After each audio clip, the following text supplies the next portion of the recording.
नमस्कार साथियों। आज अवकलज के अनुप्रयोग की श्रृंखला में हम आपसे स्पर्शरेखा और अभिलंब की प्रवणता के बारे में चर्चा करेंगे।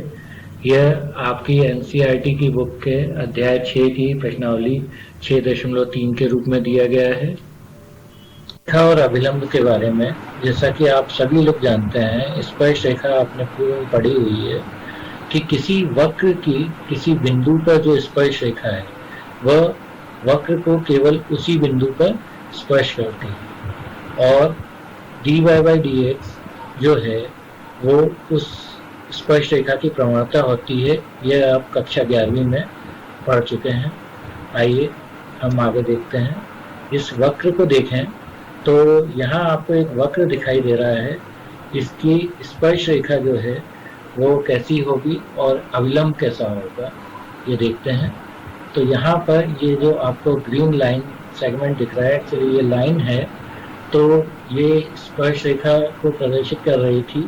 अब उसी बिंदु पर जो उससे 90 अंश का कोण बनाते हुए रेखा है, यह अभिलंब को प्रदर्शित कर रहा है। कक्षा 11वीं के अध्ययन से आप सभी लोग जानते हैं कि इन दोनों की प्रवणताओं का जो गुणनफल है वह ऋण 1 के बराबर होता है।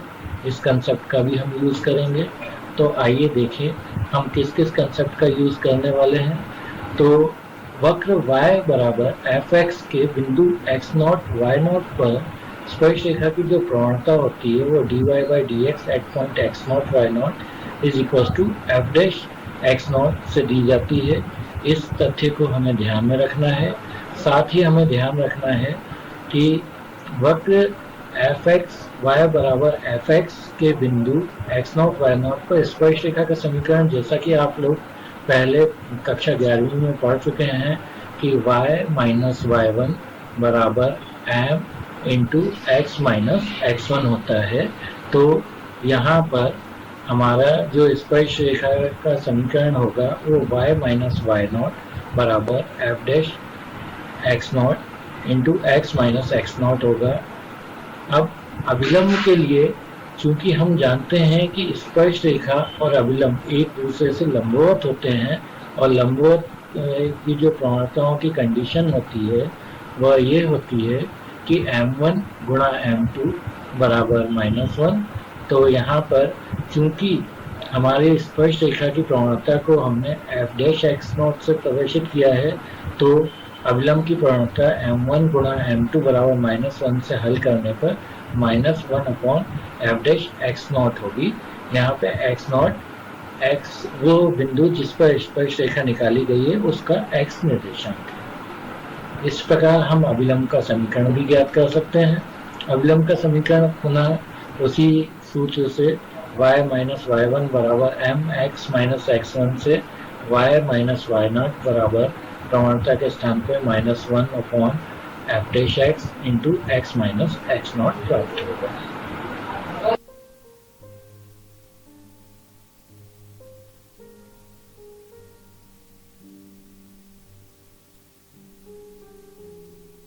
हम एक और उदाहरण द्वारा इस क्वेश्चन को समझते हैं, जिसमें हमें स्पर्शरेखा की प्रवणता के बारे में ज्ञात करना है। यहाँ हमें वक्र y बराबर x माइनस 2 होल स्क्वायर पर एक बिंदु ज्ञात करना है जिस पर जो दी स्पर्शरेखा है वह बिंदु 2 0 और 4 को मिलाने वाली रेखा के समांतर हो। तो यहाँ पर आप लोग देखते हैं कि आपका जो दिया हुआ वक्र है y बराबर x माइनस 2 का होल स्क्वायर, जो कि एक पैराबोला है, अपवर्ड पैराबोला है, जिसका वर्टेक्स जो है वो 2 0 पे शिफ्ट हो गया है। तो इस वक्र के एक जनरल पॉइंट पे हमें स्पर्शरेखा की प्रवणता ज्ञात करने के लिए हमें इसका x के सापेक्ष अवकलन करना पड़ेगा, जिससे हमें dy by dx की प्राप्ति होगी, जो कि स्पर्शरेखा की प्रवणता होती है। हमारा दिया गया वक्र y बराबर x माइनस 2 होल स्क्वायर है, जिसे हमने समीकरण 1 द्वारा निर्दिष्ट कर लिया है। अब हम इसका x के सापेक्ष अवकलन करते हैं। तो dy by dx बराबर d by dx of x minus 2 whole square प्राप्त होता है। जब हम इसका श्रृंखला नियम से अवकलन करते हैं तो सर्वप्रथम हमें 2 गुणा x माइनस 2 की घात 2-1 प्राप्त होता है। इसके साथ गुणा में अंदर के फलन x-2 का x के सापेक्ष अवकलज लिख लिया जाता है। तत्पश्चात इसको हल करने पर dy बाई dx बराबर 2 गुणा x-2 प्राप्त होता है, क्योंकि x-2 का अवकलज 1 प्राप्त हुआ है, जिसका गुणा 2 गुणा x-2 में करने पर 2 गुणा x-2 प्राप्त हुआ है। इसे हमने समीकरण 2 द्वारा निर्दिष्ट कर लिया है। अब हम बिंदुओं 2, 0 और 4, 4 को मिलाने वाली रेखा की प्रवणता ज्ञात करते हैं। बच्चों, आप सभी जानते हैं कि प्रवणता ज्ञात करने के लिए आपने कक्षा 11वीं में सूत्र m बराबर y2 माइनस y1 बटे x2 माइनस x1 पढ़ा है। उपयुक्त सूत्र का अपन प्रयोग करते हैं तो m बराबर y2 माइनस y1 बटे x2 माइनस x1 में मान प्रतिस्थापित करते हैं तो यह 4 माइनस 0 बटे 4 माइनस 2 होते हैं। यहाँ पर हमने y2 y1 और x2 x1 के मान प्रतिस्थापित कर दिए हैं, तब हमें 4 बटे 2 अर्थात 2 की प्राप्ति होती है। इस प्रकार हमें m बराबर 2 प्राप्त हुआ है।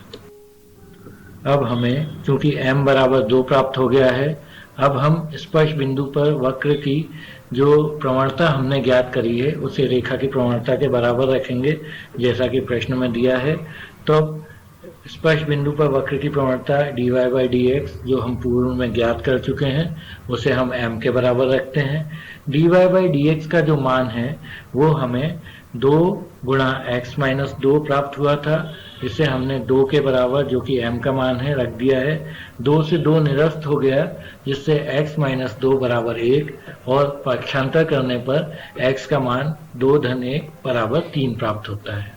अब x का मान 3 प्राप्त हो गया, इससे हमें जो बिंदु हमें प्राप्त करने हैं उसका x कोऑर्डिनेट मिल गया है, पर y कोऑर्डिनेट प्राप्त करने के लिए हम x का यह मान 3 जो है वो वक्र की समीकरण में रख देते हैं। इसलिए x का यह मान हम समीकरण 1 में रखते हैं। समीकरण 1 y बराबर x-2 का होल स्क्वायर है। यहाँ x की जगह हमने 3 प्रतिस्थापित कर दिया तो 3 माइनस 2 का स्क्वायर अर्थात 1 का स्क्वायर 1 प्राप्त होता है। इससे हमें y का मान 1 प्राप्त हुआ, जो कि y कोऑर्डिनेट है। इस प्रकार हम अभिष्ट बिंदु के निर्देशांक 3, 1 प्राप्त कर लेते हैं।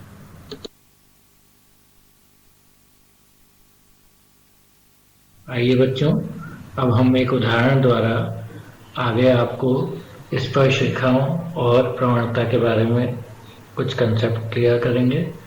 तो दिया हुआ एक वक्र है x² बटे 9 प्लस y² बटे 16 बराबर 1। इसके उन बिंदुओं को ज्ञात करना है जिन पर स्पर्श रेखाएं जो हैं वह x अक्ष के समांतर हैं तथा y अक्ष के समांतर हैं। अर्थात हमारे 2 प्रश्न जो हैं इस प्रश्न के सब पार्ट हैं। यहाँ पर समांतर की बात हो रही है, अर्थात हम प्रवणता के कंसेप्ट से इस क्वेश्चन को सॉल्व करेंगे। तो हम पहले दिए हुए वक्र के स्पर्श बिंदु पर स्पर्श रेखा की प्रवणता ज्ञात कर लेंगे, और चूंकि वो स्पर्श रेखा x अक्ष के समांतर होनी चाहिए तो x अक्ष के समांतर की कंडीशन लगाएंगे और फिर y अक्ष के समांतर की कंडीशन लगाकर ज्ञात करेंगे। आइए देखते हैं। सर्वप्रथम हमारा जो दिया हुआ वक्र है वो x² बटे 9 प्लस y² बटे 16 बराबर 1 है, जिसे हमने समीकरण 1 द्वारा निर्दिष्ट कर लिया है। अब हम क्योंकि इसकी प्रवणता ज्ञात करना चाहते हैं तो इसके दोनों पक्षों का x के सापेक्ष अवकलन कर लेते हैं। तब हमें प्राप्त होगा बाएं पक्ष का अवकलज और दाएं पक्ष का अवकलज। समीकरण 1 का हमने x के सापेक्ष अवकलन किया तो d by dx of x² by 9 plus y² by 16 is equal to d by dx of 1। यहाँ पर जब हम इसका अवकलन करेंगे तब हमें प्राप्त होगा x² बटे 9 का अवकलन करने में हमें 1 बटे 9 अचर राशि है तो उसको हम बाहर कर लेंगे और x² का अवकलन करेंगे तो 2x प्राप्त होगा, जो घात वाले नियम से प्राप्त होगा। y² बटे 16 का जब हम अवकलन x के सापेक्ष करेंगे तो 1 बटे 16 को अचर मानकर अचर लेकर बाहर कर लिया गया है, और y² का पहले अवकलन करेंगे तो 2y प्राप्त होगा, फिर पुनः श्रृंखला नियम से, क्योंकि ये x के सापेक्ष अवकलन हो रहा है, तो गुणा में dy बाय dx लिखा जाएगा। दाएं पक्ष पर हम जब एक का अवकलन करते हैं तो चूंकि एक अचर राशि है तो उसका अवकलन शून्य प्राप्त होगा। शून्य प्राप्त होगा तब आगे हम हल करते हैं तो हमें प्राप्त होता है 2y by 16 dy by dx is equals to minus 2x upon 9। जब हमें dy बाई dx का मान ज्ञात करना है तो पहले सर्वप्रथम 2 कैंसिल हो जाएगा और dy बाई dx का मान जो है हमें माइनस का 16x अपॉन 9y प्राप्त होगा। अब हम प्रश्न पर आते हैं। तो पहले दिया हुआ है कि जो स्पर्श रेखा है वो x अक्ष के समांतर होनी चाहिए।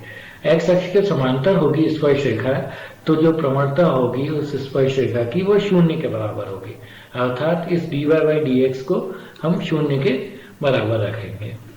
तो जब हमारा स्पर्श रेखाएं x अक्ष के समांतर हैं तब dy बाई dx शून्य के बराबर होगा। dy बाई dx का मान रख लेते हैं तो वह माइनस का 16x बटे 9y प्राप्त होगा, जिसको आगे हम हल करेंगे तो x का मान शून्य प्राप्त होता है। x का मान शून्य प्राप्त होने के पश्चात चूंकि हमें y का मान ज्ञात करना है तो इस x के मान को हमें वक्र की समीकरण में रख देना है, जिससे हमें y का मान प्राप्त हो जाएगा। आइए देखते हैं। जब x का मान शून्य वक्र की समीकरण में प्रतिस्थापित करते हैं तब हमें 0/9 प्लस y² बटे 16 बराबर 1 प्राप्त होता है, जिसे हल करने पर y² बराबर 16 प्राप्त होता है। इसे पुनः आगे हल करने पर y के दो मान +4 व -4 प्राप्त होते हैं। इस प्रकार अभिष्ट बिंदुओं के निर्देशांक 0, 4 व 0, -4 होंगे, अर्थात इन दो बिंदुओं 0, 4 व 0, -4 पर स्पर्श रेखाएं जो होंगी वह x अक्ष के समांतर होंगी। अब हम प्रश्न के दूसरे भाग जो कि y अक्ष के समांतर स्पर्श रेखा के लिए हमें ज्ञात करना है उसको देखते हैं। तो जब स्पर्श रेखाएं y अक्ष के समांतर होंगी तो हमारे जो इसकी जो प्रवणता अभिलंब की जो प्रवणता होगी वो 0 के बराबर होगी। तो यहाँ पर हम देखें कि अभिलंब की प्रवणता हम -dx बटे dy से देते हैं, तो dx बटे dy को हमने 0 के बराबर रख लिया है। यहाँ जो हमें dy बाई dx का मान प्राप्त हुआ था उसका रेसिप्रोकल हमने -9y बटे 16x हमने 0 के बराबर रख लिया और इसे हल करते हैं तो y का मान 0 प्राप्त होता है। इस y के मान से हम x के मान प्राप्त करेंगे। जब y का मान 0 जो है वो हम समीकरण 1 में रख देते हैं तब हमें x² बटे 9 प्लस 0 बटे 16 बराबर 1 अर्थात x² बराबर 9 प्राप्त होता है। और जब हम इसे आगे हल करते हैं तो x के दो मान +3 और -3 प्राप्त होते हैं, अर्थात वे बिंदु जहाँ पर स्पर्श रेखाएं y अक्ष के समांतर हैं 3 0 व 3 -3 होंगी। अब हम इसे वक्र पर देख लेते हैं। इसका आलेख देखने पर हम पाते हैं कि हमारा जो दिया हुआ दीर्घवृत्त है इस पर जो पहले x अक्ष पर स्पर्श रेखाएं हैं, x अक्ष के समांतर जो स्पर्श रेखाएं हैं तो बिंदु B व B' पर हैं। जो बिंदु B के जो निर्देशांक हैं वो 0, 4 हैं और B' के जो निर्देशांक हैं वो 0, -4 हैं। इसी प्रकार y अक्ष के समांतर जो रेखाएं हैं वो बिंदु A व A' पर हैं। A के निर्देशांक 3, 0 हैं और A' के निर्देशांक -3, 0। उदाहरण द्वारा स्पर्श रेखा की प्रवणता के प्रश्न को समझते हैं, देखते हैं। यहाँ हमारा प्रश्न है कि वक्र y बराबर √4x - 3 - 1 पर उन बिंदुओं को ज्ञात करना है जिन पर स्पर्श रेखा की प्रवणता 2/3 के बराबर है। यहाँ पर साफ साफ स्पर्श रेखा की प्रवणता की बात हो रही है हमारे दिए हुए वक्र पर। तो हम वक्र पर स्पर्श रेखा की प्रवणता एक जनरल फॉर्म में निकालने के लिए इसका x के सापेक्ष अवकलन करेंगे। हमारे दिए हुए वक्र जो कि y बराबर 4x माइनस 3 माइनस 1 है, इसके बिंदु x y पर स्पर्श रेखा की प्रवणता ज्ञात करते हैं। तो इसका x के सापेक्ष अवकलन करेंगे तो dy बाई डी एक्स बराबर D by D X of square root of 4x minus 3 minus 1 प्राप्त होगा। यहाँ पे square root of 4x minus 3 का अलग अवकलन किया जाएगा और 1 का अलग अवकलन किया जाएगा। अब सबसे पहले घात वाले अवकलन के सूत्र से हम square root of 4x minus 3 का अवकलन कर लेते हैं। इसमें हमारा घात का नियम लगते यहाँ पर square root of 4x minus 3 का अवकलन 1/2 4x माइनस 3 की घात 1/2 माइनस 1 प्राप्त होता है। पर आगे श्रृंखला नियम लगाने पर पुनः 4x माइनस 3 का x के सापेक्ष अवकलन किया जाएगा और माइनस 1 का अलग से अवकलन x के सापेक्ष कर लेते हैं। अब हम इसको आगे हल करते हैं तो dy बाई डी एक्स बराबर 1/2 4x माइनस 3 और 1/2 में से 1 को घटाने पर हमें ऋण का 1/2 प्राप्त होता है। 4x माइनस 3 का x के सापेक्ष अवकलन करने पर 4 की प्राप्ति होती है और 1 चूंकि अचर राशि है उसका अवकलन करने पर 0 की प्राप्ति होती है। इसको आगे और सरल करके लिख लेते हैं। तब हमारे पास dy बाई डी एक्स का जो मान है वो हमारे पास आता है 1/2 और 1/4x माइनस 3 गुणा 4, जिसको आगे हम हल कर लेते हैं तो dy बाई डी एक्स का मान जो आता है वो आ जाता है हमारे पास 2 गुणा 1 बटे square root of 4x minus 3। अब चूंकि हमारे पास स्पर्श रेखा की प्रवणता 2/3 दी गई है तो हम इस मान को 2/3 के बराबर रख लेते हैं और इसको आगे हल करके x का मान ज्ञात कर लेते हैं। यहाँ 2 से 2 निरस्त हो जाएगा और square root of 4x minus 3 जो है वो 3 के इक्वल आ जाएगा। अब हम आगे देखते हैं, आगे दोनों पक्षों का वर्ग कर लेंगे तो हमारे पास 4x माइनस 3 बराबर 9 आ जाएगा, जिसको पक्षांतर द्वारा हल करने पर 4x बराबर 12 आएगा और इसे आगे हल करेंगे तो x का मान 3 प्राप्त होता है। पर इस x के मान से हमें y का मान भी प्राप्त करना है तो हम इस x के मान को वक्र के समीकरण में y बराबर square root of 4x minus 3 minus 1 में रख देते हैं। तो x का मान जब 3 इसमें प्रतिस्थापित करते हैं तो y का मान हमें 4 गुणा 3 12 माइनस 3 अर्थात 9 का स्क्वायर रूट 3 माइनस 1 अर्थात 2 प्राप्त होता है। तो इसलिए अभिष्ट बिंदु हमारे 3,2 होंगे।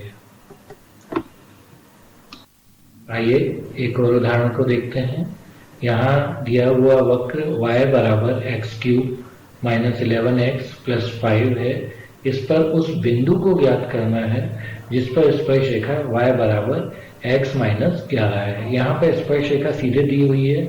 हमें जब स्पर्श रेखा निकालनी होती है एक दिए गए बिंदु से तो हम y माइनस y1 बराबर m x माइनस x1 का प्रयोग करते हैं। अब चूंकि हमारे पास दिया हुआ वक्र y बराबर x³ माइनस 11x प्लस 5 है और इसके एक जनरल पॉइंट xy पर हमें स्पर्श रेखा की प्रवणता ज्ञात करनी है, तब हम इस दिए हुए वक्र का x के सापेक्ष अवकलन करेंगे। दिया हुआ वक्र y बराबर x³ माइनस 11x प्लस 5, इसको समीकरण 1 से इंगित कर लेते हैं। अब हम इसका x के सापेक्ष अवकलन कर लेते हैं। x के सापेक्ष अवकलन करने के लिए हमने दोनों पक्षों में dy बाई डी एक्स लिख दिया है तो dy बाई डी एक्स बराबर dy by D X of x³ minus 11x plus 5 प्राप्त होता है। तब हमें dy बाई डी एक्स का मान 3x स्क्वायर माइनस 11 प्लस अचर राशि का अवकलन 0 प्राप्त होता है। अब हमें स्पर्श रेखा की समीकरण y बराबर x माइनस 11 दी हुई है, इसकी तुलना हम y बराबर mx प्लस c से करते हैं, तब हमें इस स्पर्श रेखा की प्रवणता m बराबर 1 प्राप्त होती है। अब जो हमें वक्र की स्पर्श रेखा की प्रवणता 3x स्क्वायर माइनस 11 प्राप्त हुई थी उसे हम m बराबर 1 से इक्वेट कर देंगे, तब हमारी स्पर्श बिंदु पर वक्र की प्रवणता जो है वो हमारी इस रेखा की प्रवणता के बराबर होगी। तो यहाँ पर हमारा 3x² माइनस 11 बराबर हो जाता है 1 के।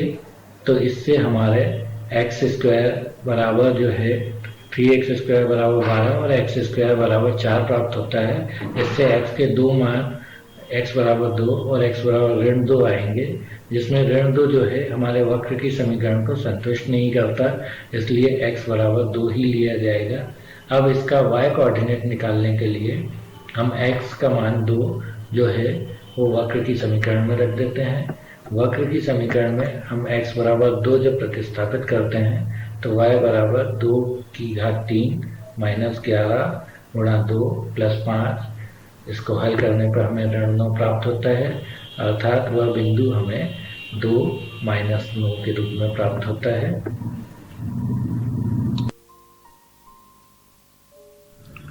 आइए बच्चों, हम अविलंब की प्रवणता पर आधारित प्रश्न को देख लेते हैं।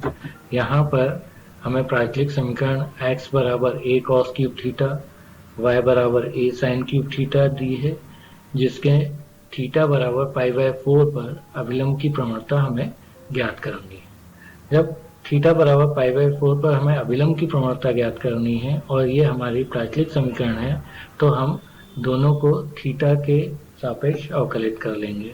तो आइए देखते हैं।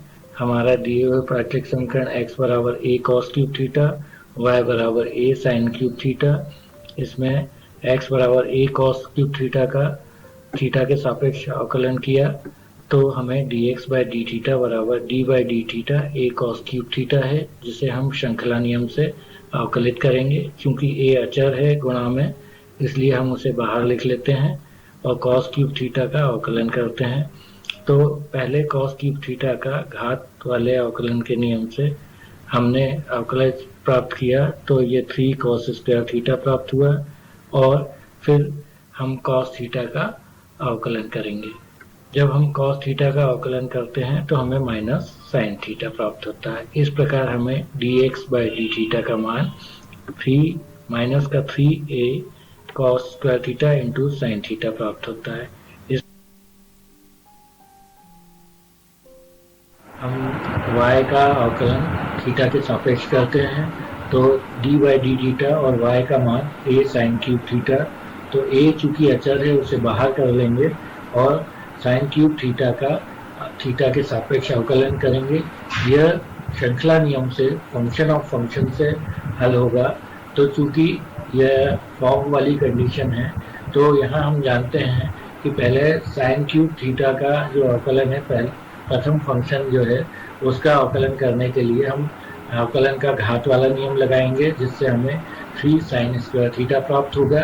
पुनः अंदर के फलन साइन थीटा का थीटा के सापेक्ष अवकलन करेंगे, जिससे हमें cos थीटा प्राप्त होगा। इस प्रकार dy बाई डी थीटा का मान हमें a गुणा 3 साइन स्क्वायर थीटा गुणा cos थीटा, अर्थात dy बाई डी थीटा बराबर 3a sine square theta cos theta प्राप्त होता है।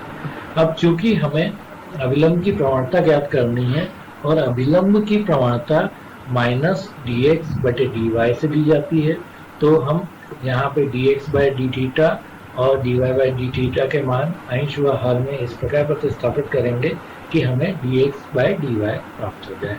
तब हम dx बाई डी थीटा का मान रखते हैं, जो कि minus 3a cos square theta sine theta है। dy बाई डी थीटा का मान रखते हैं, जो कि 3a sine square theta cos theta है। अब यहाँ 3a से 3a निरस्त हो जाता है, साइन थीटा से साइन थीटा की एक पावर अंश व हर में निरस्त हो जाएगी और cos थीटा की एक पावर अंश व हर में निरस्त हो जाएगी। इस प्रकार हमें अविलंब की प्रवणता जो है वो cos theta upon sine theta अर्थात cot थीटा प्राप्त होगी। परंतु हमें यहाँ एक विशिष्ट थीटा के लिए, विशिष्ट कोण के लिए अविलंब की प्रवणता ज्ञात करनी है, जो कि थीटा बराबर π/4 है।